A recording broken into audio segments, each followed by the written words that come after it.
Hey, you're listening to Blindsight. Let's go. Mental health isn't something to take lightly. It's time to fight. It's time to thrive. Let's do this. Hello there. Welcome to Blindsight. As usual, I'm your host, Bill Lundgren, and Jonathan Price, our producer, is going to be online with us to talk about a real important subject of what we call social isolation. And that's something that tends to happen to all of us, but we have different ways that we handle it. And also, if you have some comments or thoughts about any of our shows, there is the feedback line at aftersight.org, which is 720-712-8856. There's also the email feedback at aftersight.org, where you can put give us your feedback, good, bad, whatever. We're glad to hear from you. Okay, how are you, Jonathan? I am alive and thriving and kicking butt and taking names. I'm ready to go. Yeah, well, I'm not that enthusiastic. I feel like being socially isolated today. People pulling at me just start to get to me. And well, I because I live in my basement right now, because my studio is in the basement, it's hard for me to not be socially isolated, which really sucks because I talk to people all day long. Now, I'm talking to them through a screen, right, and I get excited because I can talk to people face to face, but it doesn't really quite scratch that face to face, person to person interaction that I really, really want. Well, you bring that up, and I think that that's the thing that I'm most concerned about with the social media that we're using, because getting online and talking to people online or giving messages out online somehow for me doesn't feel the same as a one-on-one and to specific people.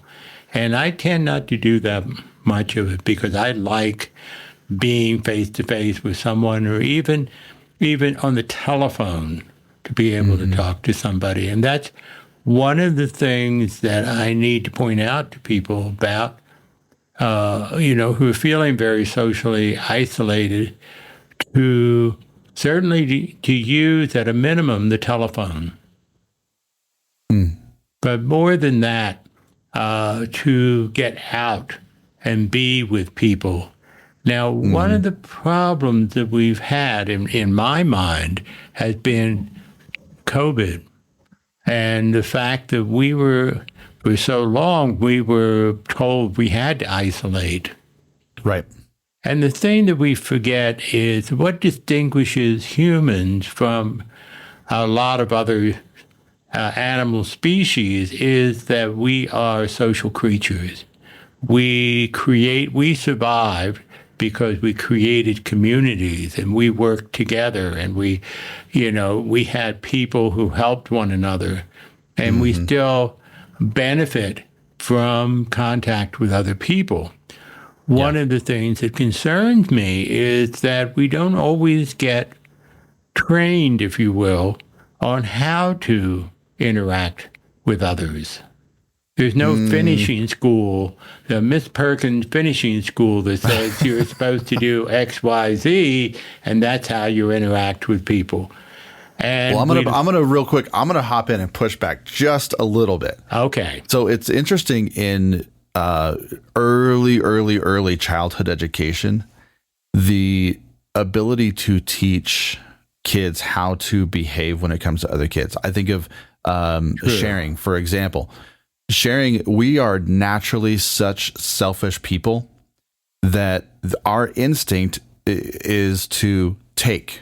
And we're so afraid that if we share when we're kids, we're never going to get that thing back. And so we protect what is ours because we've been given things to us. We've been given our food. We've been given love and support, and it's a take thing. But when you start to go into early childhood education, kindergarten, pre-K, kindergarten, first, second grade, you are still learning to share and to adapt and to work as a team and those types of things. Those are so far unnatural to us that they become very, very difficult. Yeah. And so while, yes, I agree with you that there's no quote unquote finishing school, like you would put a rock in a tumbler to polish it up. If we're not addressing those needs in early childhood education, and we're going to be set up for major failure. Exactly. But you see, we also may come from families we tend to be socially isolated. That is, the family stands together, but they don't know how to include others in their world. Or, and I think this is a big issue in terms of people with physical disabilities, such as blindness. We think so lowly of ourselves that we hesitate we think that other people have the same low opinion of us that we may carry about ourselves. And all of that is just myths that we show ourselves. And sometimes our families hesitate to let us go out in the world or be in preschool, for example, because we have a special need. Well, I came across a study that I found very fascinating, and it took 20 women, and they all were interviewing for this one particular job where they said they were going to a job interview, but they wanted to make over the women, and they wanted to see if the employer would discriminate against them because of a deformity on their face. And so what the makeup artist did was they put this, either a scar or a bruise or something like that, on their face, and then they showed the women a mirror, and the women saw what they looked like, so they kind of, whatever. They would go into the interview, and they came back out, and I forget what the percentage is, but an overwhelming majority of them said that they either felt discriminated against, they were, something was said, or something was done, or made them feel insecure about what the thing was. However, here's the caveat. It was interesting because right before the women would go into this interview, the makeup artist would say, okay, hey, right before you go in, let's touch it up to make sure it looks good. But the thing is, they removed the deformity. Yeah. And so when we have these preconceived notions of what we look like, our brain is always looking for that negative thing. You got it. That negative thing sets us so far apart, and it builds a wall between who we are as a person and the social isolation and the socialization that we need. Exactly. And part of our job is to appreciate ourselves, our total being, and also to understand, there may be some hesitation. You may sense some hesitation, particularly around blindness, hearing difficulty. People don't know if you do have that. You have your feelings about it, but you also have people who just don't know what to do. Yeah. They've not been around people who have blindness, for example. So they, when I go to a party, the first thing they'll do is find a chair for me to sit down, even though everybody else is standing. Yeah, because that's the only thing they feel they can do is put me someplace where I won't hurt myself. Right. And one of the things I think that is part of what we need to do in terms of one, as you said, to begin to understand that the fact that we can't see or that we can't hear or whatever it is, that's on us to begin to learn how to feel comfortable with that. But the other part is we have to pay attention to how can I help others to feel comfortable about me? And sometimes the social attitude, for example, as a therapist, I wouldn't tell a client until they get there that I'm blind. Right. And then I conduct this session just as if I recited. I might say to somebody, when I'm not sure, am I facing you? And, it's just to check to make sure.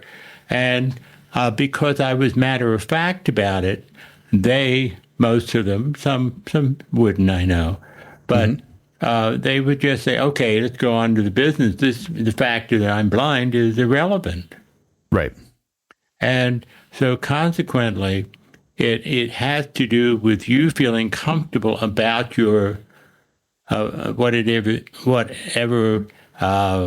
thing that you carry with you, as you were saying by that research, but also is acknowledging that people aren't familiar with how to help us. And we have to be speaking for ourselves and letting people know. For example, you go into a party in a house you haven't been in before, you might check with the hostess, is there something I should pay attention to, like a coffee table or something that I might not, just to, get a sense of the lay of the land, if that makes you feel comfortable. Mm-hmm. Or say to the hostess, I don't need a chair right now. Is there someone here you'd like me to meet? Yeah. And have that host or hostess take you to that person, and you can begin talking and just be your normal self.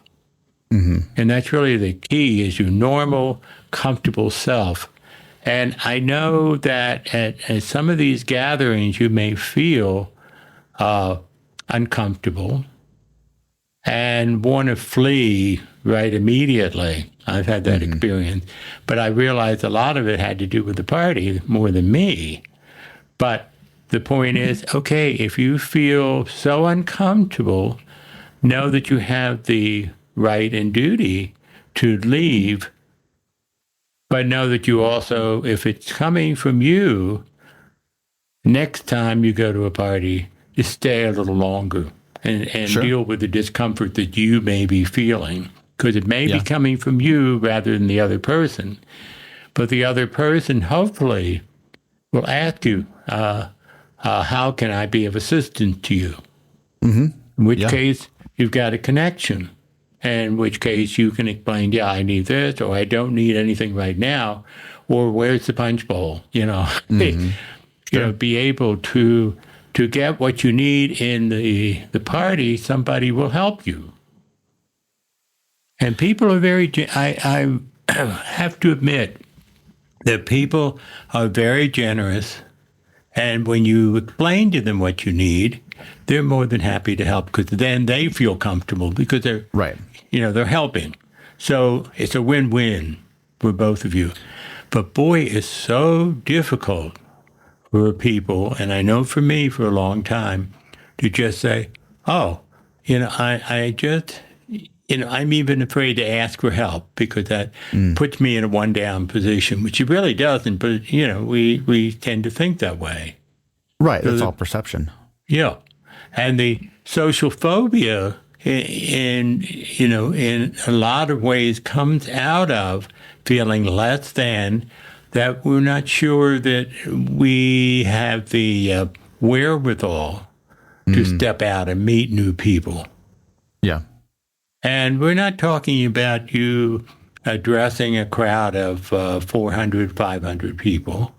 Mm-hmm. It's just to go to a function or be outside and talk to other people. Now, one of the other things that we tend to do to induce social isolation is we immediately talk about ourselves. Mm-hmm. And if you want to connect with another person, the first thing, the obvious, is to, if they ask a question about how are you and so forth, you can say, I'm fine, how are you? Or what is your name? Or what is the, which is I find very difficult in my building. It's just everybody assumes I know who they are, and I have to keep reminding them, I'm sorry, what is your name? But I know that's uncomfortable, or at least it is for me.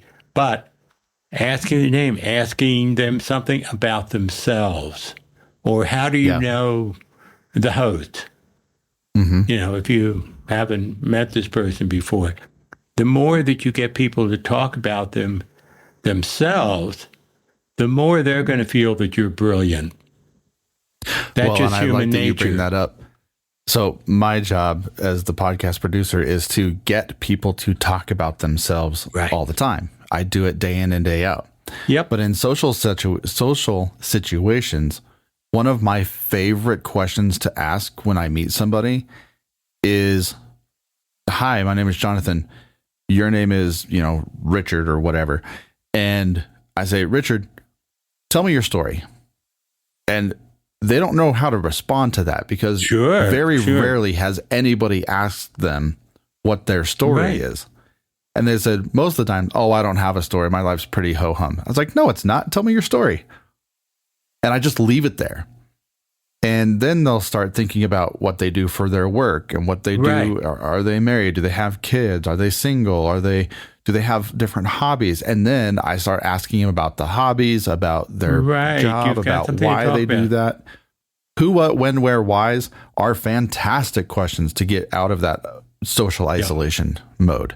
Because if you become curious about a world around you that you didn't even know existed.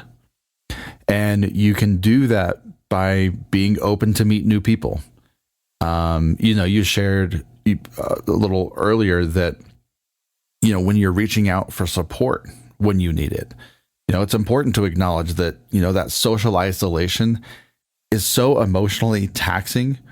When you seek support, whether through like friends, family, professionals, they can provide lifelines when those feelings of isolation come up. And, you talked about, actually, I don't know if you did. I was thinking about this, the use of technology when COVID came up, how we have kind of used that as a crutch for social isolation, but as well as social connection. Right. And it's become very, like a two-edged sword in a manner of speaking, because we've relied so much on technology that we think we don't need to face-to-face with people. We don't need to go to the coffee shops anymore. So if anybody's feeling isolated out there, let me know. Let's go have some coffee. I'll go to coffee with you. And you see, the thing is, that is so true, even when we're using the telephone, whatever, we don't have to have people over for a 12-course dinner. No. We just say, why don't we go for coffee? Or one of the things I did for a long time was to have a ticket to the theater, and I would get several tickets so that I could take a couple or an individual to the theater. And in that way, it's less pressure on them to, quote, perform. Right. And that, and for you to perform, but shared experiences is the way to build bonds with other people.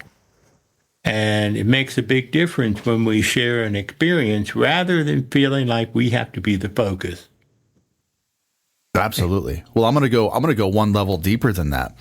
Not only is that shared physical experience important, but that emotional connection that you get from that is also important. Social isolation, it's not just about being physically alone. Right. And sometimes it's really about feeling disconnected emotionally. We can feel isolated in a crowd. We can feel absolutely. But so having that one or two close relationships where you can be open and vulnerable really helps that feeling of isolation. And you see, when we're talking about social isolation, it doesn't mean that you have to go the other extreme where you have to have a Christmas list of 500 people. Right. It can be just a couple people that we're close to. And when we're feeling down or whatever, we can call them up and say, hey, let's get some coffee. Or we can just say, this has been going on. Do you have any ideas? But it's that closeness that we have with other people that is just so, so valuable. And yet we feel intimidated and in not knowing how to create that bonding. And it's not that difficult if we just let ourselves be ourselves. And asking and having as a dialogue rather than a monologue, because too often we're so nervous in a new situation that we start talking about ourselves and somebody, I know in the old days of dating, if you went into like a dating bar, you meet somebody and that person within 10 minutes had told you their entire life history. And it's so inappropriate, and you're staggering with all this information you didn't really want to need, so there's an appropriateness. But we keep bringing up the word being curious in a lot of the podcasts that you and I have been talking about. I think that it is so essential for us to get out of that fear that we have about who we are by using curiosity about the other person as a way of building the bond. You brought up one of the most probably triggering words that I think a lot of people just completely glossed over. And it's a very special I word, intimidation.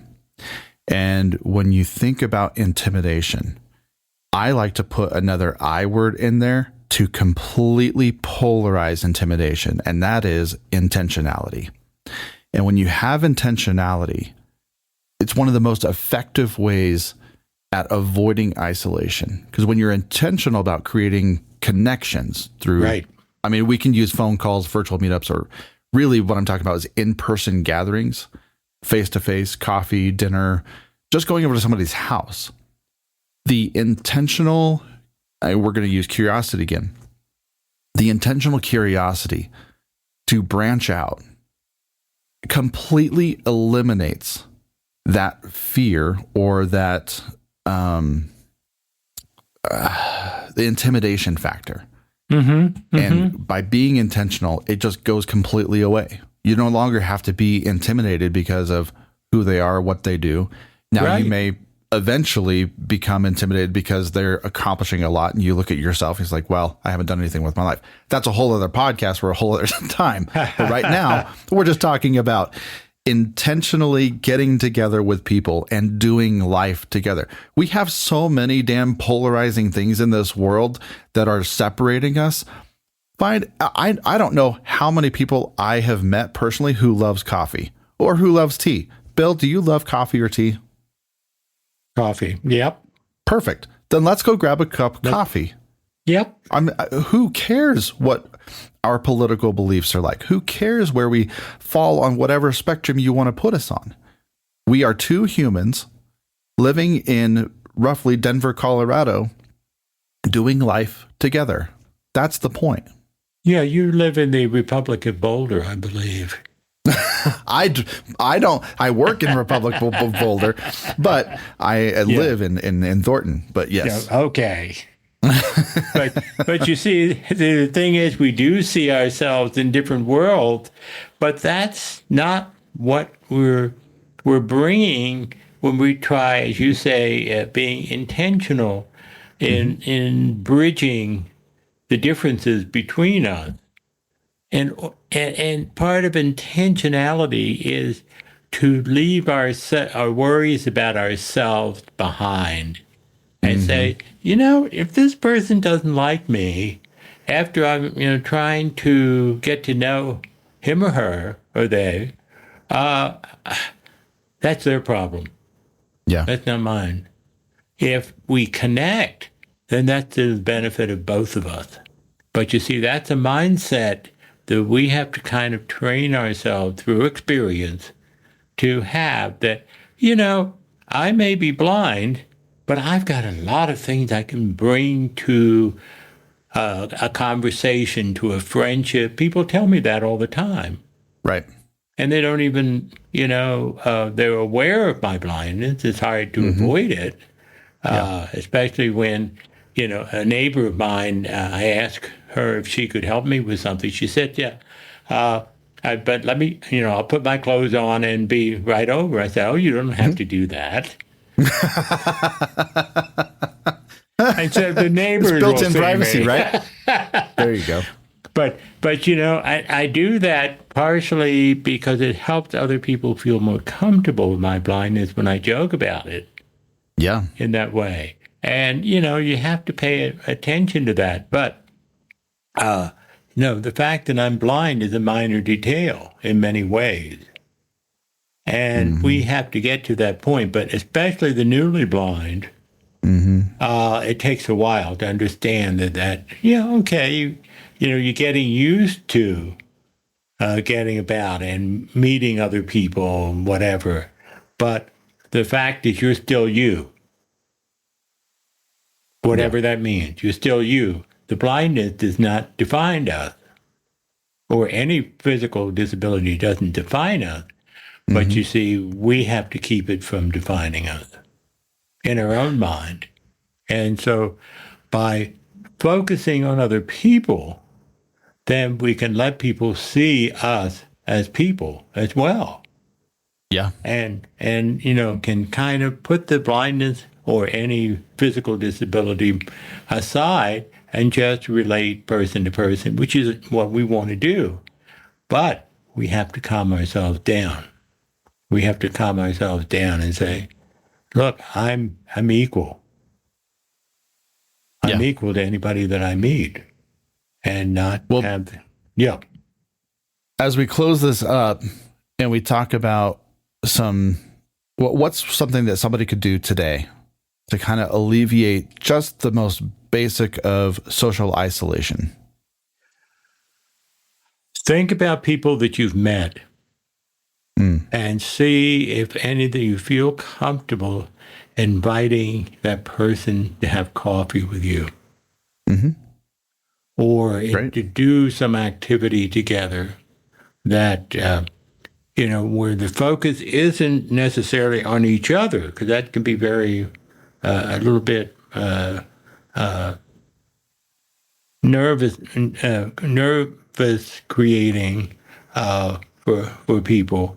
But if we have an activity that we do together, the other piece is to look at groups that we might want to be a part of. For example, it could be a blindness group, it could be a hiking group, it could be something where we're doing an activity together and that we can, get to know people and they can get to know us, but there's not the intensity where we're meeting for coffee.